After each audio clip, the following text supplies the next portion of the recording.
الموت والحياة ليبلوكم أيكم أحسن عملا. وأشهد أن لا إله إلا الله وحده لا شريك له، له الملك وله الحمد وهو على كل شيء قدير. كتب الموت والفناء على كل من سواه. وأشهد أن سيدنا ونبينا محمدا رسول الله صلى الله عليه وسلم وعلى آله وأصحابه غر الميامين ومن تبعهم بإحسان إلى يوم الدين. وبعد أيها المسلمون، في خطب الماضي وقفنا أو وعدتكم بتجهيز الميت وكيفيته أو حكمه في الشرع. قال تبارك وتعالى: ثم السبيل يسر ثم أماته فأقبر. قال تبارك وتعالى: كلا إذا بلغت التراقي وقيل من راق وظن أنه الفراق والتفت الساق بساق إلى ربك يومئذ المساق. وقال صلى الله عليه وسلم في حديث أبي هريرة رضي الله عنه قال رسول الله صلى الله عليه وسلم: أكثروا ذكر هذه اللذات يعني الموت. رواه أبو داود، رواه ابن ماجه والترمذي وحسنه. يقول العلماء: استعداد للموت 5 أشياء، أو من فعل 5 أشياء فقد استعد للموت. أولهم عد المظالم، كتب الوصية، وعد الديون، وإعداد الكفن، والذكر الموت والبلاء في كل وقت وحين. قال عبد الله رضي الله عنه عن النبي صلى الله عليه وسلم قال: إن الجنة أقرب إلى أحدكم بشراك نعيله والنار مثل ذلك. رواه البخاري وغيره. أمبي الله تعالى فو كاولي يمنطن كبرقادة دنفن بجلل ممسادو أيسايا أني نيانمايا أيو فلابلا ni ɲanamaya in kɔnɔ lajarabili minɛ ka jɔnw lajɛ jɔn min sɔrɔla nin wagati 2 kɔnɔ saya ni ɲanamaya cɛla la. jɔn de bɛ ɲuman kɛ o jɔnw cɛla, jɔn de ye ɲɛlikɛla ye, jɔn de ye ɲɛli tana kɛbaga ye. Allah tabaraka wa ta'ala a y'a dan o de kama. O kuma an bɛ Ala deli a k'an ci ɲuman na.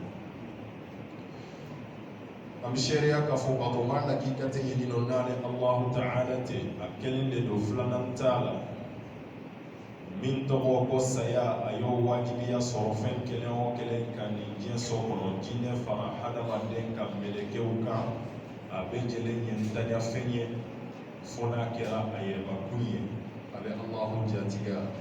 amin ko ayeba kuma Qur'ane kono kullu shay'in halikun illa wajha. Fɛn sugu bɛɛ jɛlen bɛ kɛ komi a mana fo n'a kɛra ale Allah tabaraka wa ta'ala yɛrɛbakun ye. Ka kisi ni nɛɛma ɲini a fɛ, a ko jiri cidenba in kan a n'a sɔdunkew ani maa o maa n'o tugura ciden kɔni ladigɛ koɲumanya ye fo ka taa se jɔlenw ma. K'a ɲini an dabama fɛ a ka o hinɛ a n'o kisi a n'o nɛɛma a ko jidi Muhamadu kan a n'a sɔdunkew ani maa o maa n'o tugura Muhamadu kɔni ladigɛ koɲumanya ye fo ka taa se jɔlenw ma. An b'a ɲini a fɛ n'a ka fɔnɔ siraya ye a k'an fara o jamakulu sugandilen kan. O tɛmɛn kɔfɛ an balima silamɛw, walanda tɛmɛnen an kun ye laɲini ɲɔgɔnyali kɛ suɓe labɛn cogo di ka taa di a tigi ala ma ka fɔ an bɛ ɲɔgɔn hakili lajigi o de la saya ale Allah tabaraka wa ta'ala y'a yira an na k'a fɔ ko kisi tɛ ka bɔ a ma mɔgɔ ka fɛɛrɛ ti kisi ka bɔ a ma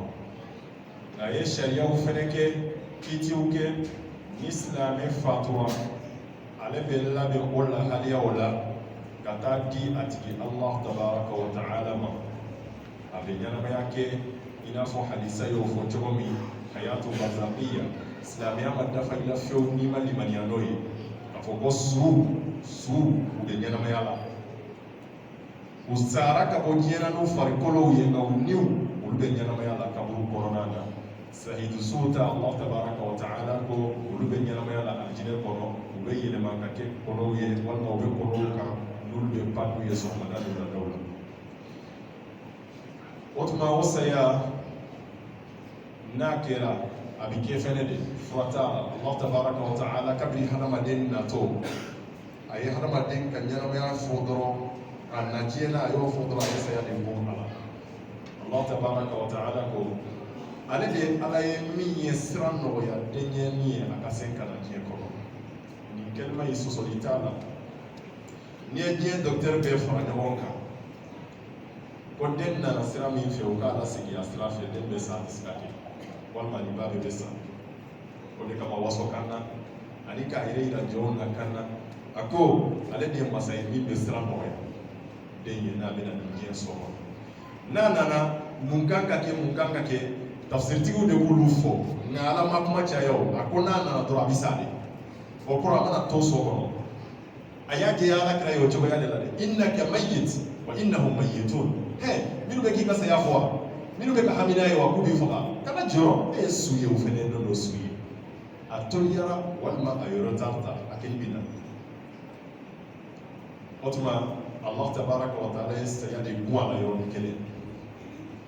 saya fɛnɛ kɔfɛ kiiti minnu bɛ kɛ a y'a d'a ma o kiitiw dɔ la tafsiritigiw b'a tɔ timɛ ko a bɛna sa dɔrɔn a ka kaburu dilan ye thumma mata fa akhbara n'a sara dɔrɔn a ye kaburu dilan ye ka kɔn kaburu dilan ye alakira y'an kalan fɛn dɔw de la n'a bangera ɲɛ ko sabagatɔ nin y'a ni bɔlen ye a banna ka ban an kan ka tagama fɛn damadɔw fɛ o fɛnw fɔlɔfɔlɔ o de ye su yɛrɛ ka jateminɛ kɛ a sara wa an ko Umu Salama y'a fɔ ko alakira sallallahu alaihi wa sallam tuma min a donna Aba Salama k'a ye filɛli kɛ a y'a sɔrɔ a ɲɛ dayɛlɛlen don a ye ɲɛ datugu a ye yamaruya kan dɔ to yen nɔ n badenw kuma ninnu tɛ caya o kun ye u ka faamuya de anw de silamɛw ye baara in kan ka kɛ anw de la anw de kan ka kɛ an ka sugu la an balima silamɛw la o kama kelen-kelenna kan ka nin kiitiw dɔn de surtout saya kɛra maa min bolo dusukasi walima saya hami tuma dɔ la a b'a ɲina nin wale ninnu kɔ hali n'a y'a sɔrɔ a b'a dɔn o bɛ kɛ dɛ o tuma e k'i hakili to a la fɛn fɔlɔfɔlɔ min n'a bɛ kɛ alakira ko a ko sallallahu alaihi wa sallam inna ruha ni min filɛ ye ko n'a bɔra roho basɔn ɲɛ bɛ tugu k'a kɔ adamaden nana yɔrɔ fila de dugukolo o ye farikolo ye n'i bɔra sanfɛ n'i bɛ segin ka taa sanfɛ tumana min na ɲɛ bɛ bɔ tugu a kɔ ɲɛ bɛ cɔrɔ ka tugu a nɔfɛ o su a bɛ dɔn ko a sara ni jateminɛ damadɔ ye o jateminɛ ninnu fɔlɔfɔlɔ ye i nana i ye ɲɛ ninnu segin k'u datugu u ma dayɛlɛ bilen e y'u bila niveau min na o tora ten o ye sɔmi ye k'a fɔ ko ni a t'a la bilen sigiyɔrɔma fɔlɔ filanan u b'a fɔ si minnu bɛ kɔlɔtugudaw sanfɛ a si ninnu senkɔni na senkɔni kumaba walima senkɔni fitinin na si min b'a sanfɛ n'i y'o sama a ma lamaga kɛ a ma ɲɛ yɛlɛ o kɔfɛ o bɛ saya taamasiyɛn yira a ka kan ka ninnu dɔn i ka sayabagatɔ tuma dɔ la i b'a dɔn ko a sara yanni i ka dɔkitɛri sɔrɔ waati bɛ janya dɛ e yɛrɛ ka nin fɛnw dɔn i ka nin jateminɛw kɛ kiiti dɔ bɛ yen an panna kan bɛn nafa b'a la kosɛbɛ muhtadaru n'a dɔnna ko saya taamasiyɛnw nana mɔgɔ damadɔ bɛ yen olu kan ka mabɔ sugu la wala n'a tɛmɛnen de b'u kan fɔ o mɔgɔ damadɔ ye maa minnu ye o fɔlɔfɔlɔ ye wulu ye wulu mara hɛrɛ t'a la fo sharia ye sharti minnu fɔ n'olu sɔrɔli la anw dun y'a kɛ bi i n'a fɔ a ka di n ye dɔrɔn i b'a kɛ a ka di n ye i bɛ bagan minnu mara a kan olu bɛɛ dɛ u baloli bɛ sara se i ma nka wulu alakira ye kɔlɔlɔ de fɔ ale la don o don k'ale min dun ka bɔ i ka baara ɲuman na est ce que e yɛrɛ bɛ se k'a ɲɔgɔn sɔrɔ wa e yɛrɛ bɛ se k'o hakɛ ɲɔgɔn sɔrɔ i yɛrɛ ye baara la wa kabako de don a ka kan ka hakili to a la sigiyɔrɔma fɔlɔ o ye wulu ye filanan sabagatɔ mɔgɔ dɔw man ka gɛrɛ a la maa min janaba nɔgɔ de b'a la o bɛ se ka kɛ u y'i wele k'i kana kari k'i karala dɛ e de ye dutigi ye a kɛra yala i bɛ makɔrɔni kɛ fo i ka t'i ko wa ayi i b'a ta ka se n'a ye dɔgɔtɔrɔso la ɔhɔn nka saya taamasiyɛn yɛrɛ tuma min e yɛrɛ b'o dɔn i yɛrɛ la e b'i ma bɔ a la de e ni jalabanɔgɔ tɛ to a kɛrɛfɛ banabagatɔ ladɔnbaga a bɛ se ka kɛ muso ye min bɛ rɛgili la muso min bɛ bange joli la nka ni muhtadaru alamaw yera ale b'a mabɔ su la banabagatɔ la o tuma mɔgɔ wɛrɛw de bɛ gɛlɛn n'u bɛ lakuru k'a la walima n'u bɛ fɛn wɛrɛ minnu k'a la an ko ka hadisa minnu kalan walima ka aya minnu kalan n'olu bɛ kalan o ka kɛ mɔgɔ wɛrɛ de fɛ min tɛ ale ye ninnu ye fɛnw ye minnu hadisa y'a ɲɛfɔli de kɛ k'a fɔ nɛɛma mɛlɛkɛw tɛ gɛrɛ ni mɔgɔ kɔfɔlen ninnu na sabanan o ye fɛn min ye o de ye n'i ma fɛn fɔtɔ ye n'i ma fɛn fɔtɔ o de ye o ye o la an ka hakili to ninnu na ni saya bɛ kɛ walima n'an ye saya taamasiyɛn ye maa la an kan ka tɛmɛ sira minnu fɛ nin ye a la belebelew ye nka ni saya in kɛra ka ban fɛnɛ i bɛna fɛn fɔlɔ min na an filɛ ka min fɔ o de don i bɛ ɲɛw i b'olu datugu saya bɛ kɛ ni gɛlɛya de ye dɛ n'o gɛlɛya ninnu dɔ kɛr'i ɲɛna tuma dɔ la e bɛ se ka ɲinɛ ne bɛ se ka ɲinɛ o gɛlɛya ninnu kama o bɛ jouer i kan i bɛ miiri i bɛ tasi fɛn na n'i ma k'a gɛlɛya min na an karamɔgɔw tun b'a fɔ an ye olu b'a fɔ k'a nɔgɔya tuma dɔw la ko bi silamɛya caya nɔ don wa walima hadamaden yɛrɛ fanga de dɔgɔyara wa n'o tɛ wagati tɛmɛna funangɛ san 40 san 50 n'o ni b'i bɔ u b'a dɔn so de kɔnɔ ka da sɔgɔ a da la n'u tulo tɛ mankan ni yɛrɛ samakan ni munakan na tuma min u bɛ taa dayɛlɛ a la tellement a bɛ godoli min kɛ ni boli gɛlɛya b'a la kuranɛ y'o fɔ o tuma an bɛ Alahu tabaraka wa taala deli ala k'a nɔgɔya an ye kira yɛrɛ y'an kalan o de la Allahumma hawwin alayya sakaratul maut ni boli a fɛgɛya an kan an bɛ Alahu tabaraka wa taala deli a k'o nɔgɔya an ye balimaw ka miiri nin saya nin na tuma bɛɛ lajɛlen wagati bɛɛ lajɛlen na ala kira y'an bilasira ni o de ye kira ko sallallahu alayhi wa sallam akthiru dhikra hadhihi al-ladhat Abi Hurayra ka hadisa la ko a y'aw hakili to ala koyi a ye miiri a la a y'a miiri kɛ ka caya jɔn daamulaw tigɛbaga daamubulaw daamu tabagaw daamu kɛfɛnw min b'i n'u cɛtigɛ o ye min ye o ye saya de a y'a hakili to a la an bɛ Alahu tabaraka wa taala deli ala ka faamu ko ɲuman di an ma o tuma dɔnnibagaw ko maa de ye saya miiri ka taasi a la e bɛ jate mɔgɔw fɛ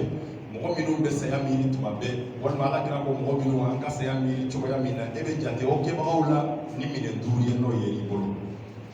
baara duuru n'o ye i bolo a bɛ jate kɛ fɛnɛ ye saya tuma bɛɛ i b'a miiri o ye jɔn ye o mɔgɔ fɔlɔfɔlɔ de ye maa min ye tɔɲɔliw lasegin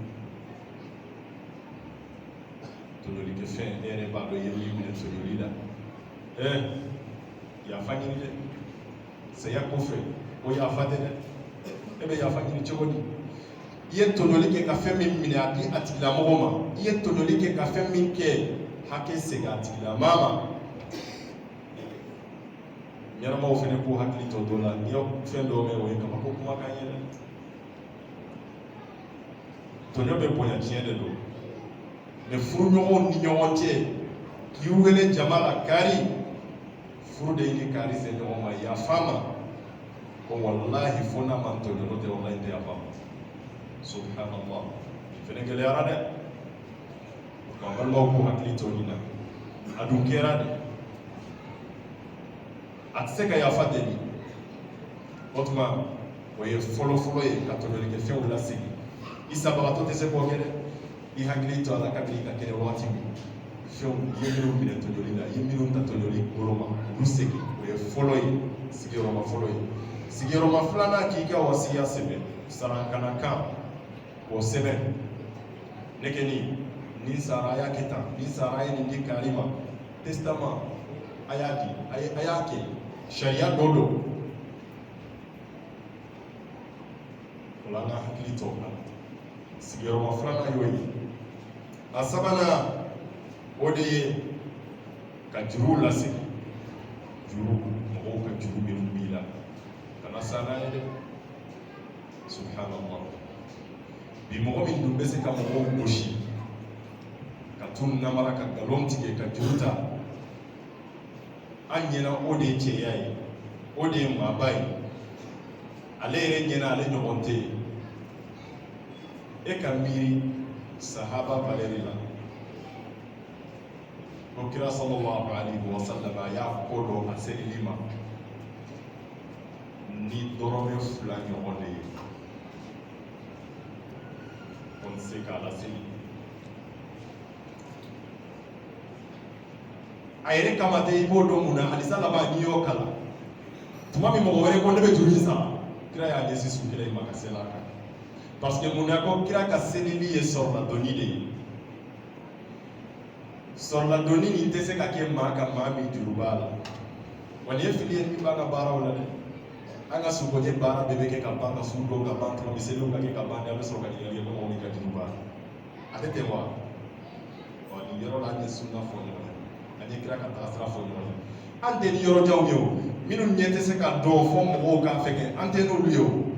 a tigi min fɛnɛ bɛ n'a fɔ ko n'i ko jurumatigi kalabantigiw cayara ayi sariya ye fɛn lahalaya dɔw de fɔ juru kɛcogo la n'o sɔrɔla ni mɔgɔ min cɛ ɔhɔn a b'o tigi de don jurumatigi ye o tigi yɛrɛ ta bɛ sa wa o de bɛ bɔ nafolo la n'olu bɔra nafolo la ka ban pewu o kɔfɛ de a bɛ fɔ nafolo tɔw ma ko tiɲɛ tiɲɛ tɛ yen fɔlɔ dɛ k'a sɔrɔ juru ma ban sarali la tiɲɛ tɛ yen dɛ n'an ta tɛ cogoya la dɛ su kungo b'a bolo i sara e ti bolo bɔ la nafolo tɔ ye anw de ta ye denw bɛ ten balimaw bɛ ten bɛɛ b'a fɔ ko wa kulu de t'a dɔn ni ala ma fali ka an b'a dɔn bi an bɛ jamana min kɔnɔ den min b'a fa tiɲɛ sɔrɔ fo ala hinɛ na mɔgɔ damadɔ minnu na n'o tɛ caman bɛ yen nɔ nafolotigiya a tɔgɔ kun b'u fa la u wolola k'a sɔrɔ yen nɔ mɛ o bɛ se wagati min o y'a sɔrɔ foyi tɛ yen ala ka faamu ko ɲuman d'an ma hɛrɛ t'a la o de kama kira ye tɔw kɛrɛnkɛrɛnnen di jurumanitigiw ma koyi gɛlɛya y'i sɔrɔ wa kana ala deli juru ka sigi la ala deli a y'i lajarabi ni min ye a k'a nɔgɔya i k'a sara duwawu in kalan a kɔrɔbɔ sa ala ɲini k'a dɔn wallahi ni ye ala wele ni nin duwawu suguyaw ye ni e jaabira mɔgɔ t'a f'i ye ko ala bɛ yen juru de ye jɔrɔ e ye ala wele ala y'e jaabi e ye juru in sara wallahi mɔgɔ t'a f'i ye ko ala bɛ yen e yɛrɛ bɛ da la ko ala bɛ yen wa mɔgɔ t'a f'i ye ko ala bɛ jaabili kɛ e yɛrɛ bɛ da la ko ala bɛ jaabili kɛ nka ala wele kungo joli b'anw da la n'a duwawu kɛcogow bɛ yan duwawu kɛrɛnkɛrɛnnenw bɛ yen n'an t'u kɛ an bɛ alahu tabaraka wa taala deli ka fɔ ko ɲuman di an ma o tɛmɛn kɔfɛ min wɛrɛ b'a yira n'o ye sigiyɔrɔma naaninan ye k'i ye maa min hakili bɛ saya la k'o de ye tuma bɛɛ lajɛlen i ka kasange ne yɛrɛ k'a labɛn ka kasange labɛn e yɛrɛ bɛ to ka kasange in ta an karamɔgɔ tun b'a fɔ an ye cogo min ko e yɛrɛ b'a dɔn de sufɛ ka da sɔgɔ i da la ka seli n'a ye Ustaz Jallo hafidhahullahu luga ale de tun b'a fɔ an ye k'a to a ka da so la ko nin wasara kasange ye a filɛ fugula b'a la a b'o sama a bɛ ɲɛ datugu a wasara a b'a bolo fara ɲɔgɔn kan fɔrɔkɛ min bɛ na o wasara n ye n ka umura kɛ ni ninnu de ye n ye n ka hiji baaraw kɛ ni ninnu ye n ye sunkalo sun ni nin de ye n ye n ka tahajuduw kɛ ni ninnu de ye ninnu de bɛ n seereya a kana fini dunan dɔn na dɛ Ustaz Saïd kan to risala tali la bolo a kun b'a fɔ an ye perikali de kalalen kun b'a la a kun bɛ taa so diinɛ de an kun t'a dɔn jalamugu min b'a kun na min dɔn nka an sera nin ma don min de a y'a bɔ ɲɔgɔn na ka d'a kɔnɔ k'a fɔ nin filɛ bɛ bɔ a la nin de ye n ka kasange ye n'a ye san fila o san fila kɛ n b'a falen ka dɔ wɛrɛ bila a nɔ la ni n y'a dɔn k'o kɛ n'a kɔrɔla n b'a falen ka dɔ wɛrɛ bila a nɔ la nin de ye ulamaw ye maa minnu hakili bɛ saya la wa rabbaniya bɛ lajɛlen kan ka kɛ nin cogoya la dɛ mɔgɔ o mɔgɔ dan b'a la ko dɔnni min b'i bolo bɛ ala ɲini n'a ye kasankɛ labɛnnen kan ka sɔrɔ i bolo de i hakili bɛ saya la an bɛ alahu tabaraka wa taala deli ala ka fɔ ko ɲuman di an ma o kɔfɛ a duurunan ye min ye a n'a laban zikirul mawta wal bida ka miiri a la tuma bɛɛ lajɛlen ne bɛna sa fura foyi t'o la saya tɛ wa ne bɛ taa o wa a n'a ka kunaya a n'a ka gɛlɛya a ɲɛji bɛna dɔn n ka denbaya da ɲɛ da dɛ a kasikaw n ka denbaya bɛna kɛ dɛ n'i miirila nin na walahi i tɛ dɛsɛ k'i sara i ka denbaya la a ye nin de fɔ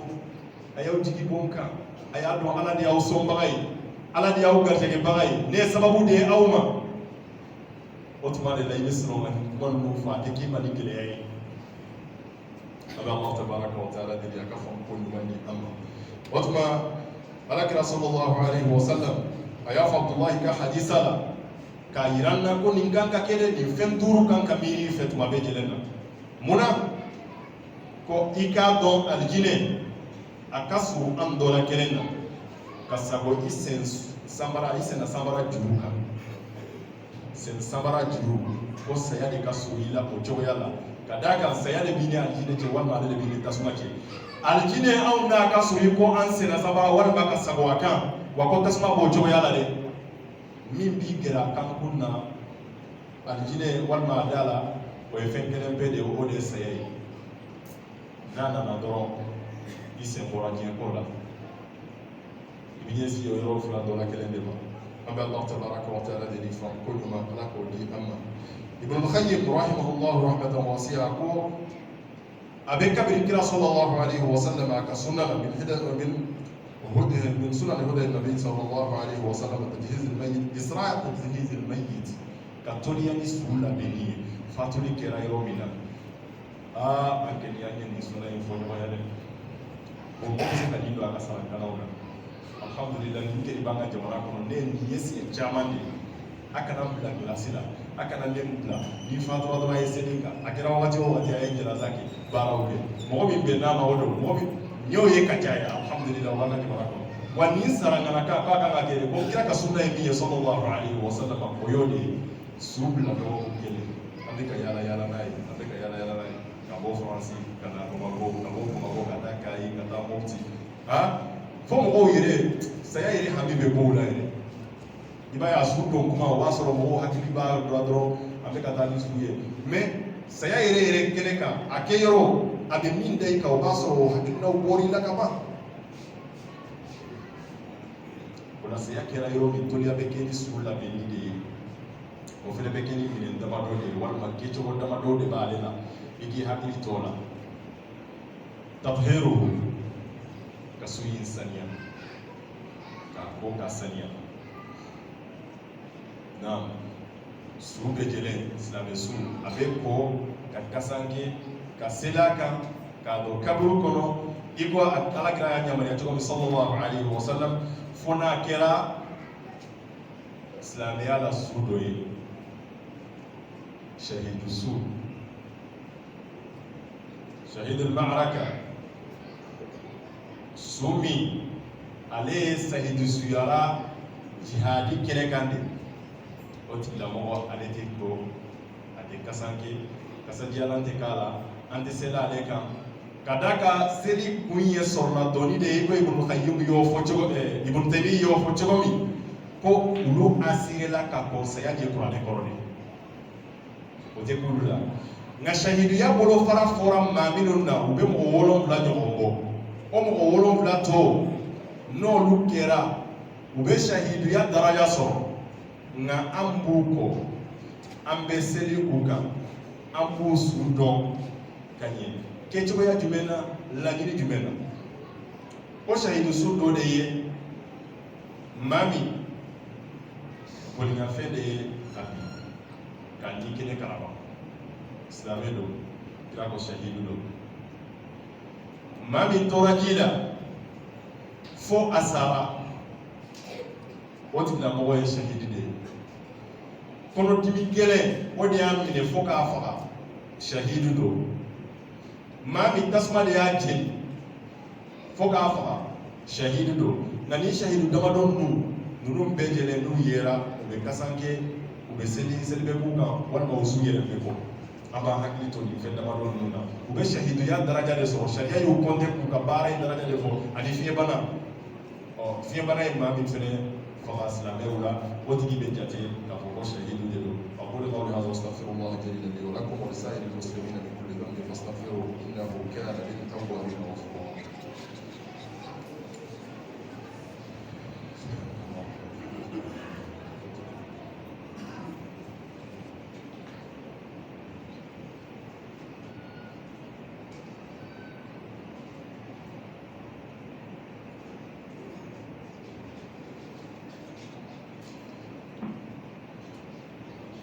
قل الحمد لله الذي لم يتخذ ولدا ولم يكن له شريك في الملك ولم يكن له ولي من الذل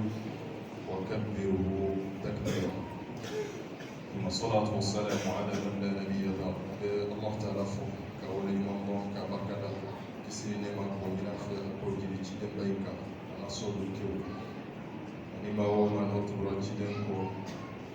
فقط أسأل القيامة جمعنا كان الله تعالى في أكان فرعون سبحانه لله أنكو سوبي الله من جوجي كتالي أتيجي ألما أبيكني فندما دولي تطهيره كاسانيا وتنظفه koli kɔfɛ k'a saniya koli yɛrɛ danŋɛnɛmayali ka kɛ a ka da e ɲɛ kɔrɔ k'a fɔ ko siga la nɔgɔ foyi tɛ nin na bilen a jɛra yɛrɛ de o danganiya ka sɔrɔ i bolo o danganiya ka sɔrɔ e bolo o de kama kira sallallahu alaihi wa sallam a ko a denmuso kɔbagaw ma ufdulu a y'a ko salatan koko saba aw khamsa aw a y'a ko duuru walima wolonwula walima madama ni sika yɛrɛ k'a fɔ ko nɔgɔ dɔw de filɛ nin ye yamaje a y'a ko nka koli cayali ka tɛmɛ naani saba kan ka kɛ duuru ye ka kɛ wolonwula ye ka taa fɔ kɔnɔntɔn na a b'aw jija k'a kɛ impɛriw de ye witiriw a b'aw hakili to o de la ka kɛ witiriw de ye ka taa mɔgɔw k'u hakili to o la an bɛ ala subhanahu wa ta'ala deli ko ɲuman ala k'o nɔgɔya an ye nin bɔnda nin na wa tatayibu ani ka so kasa diya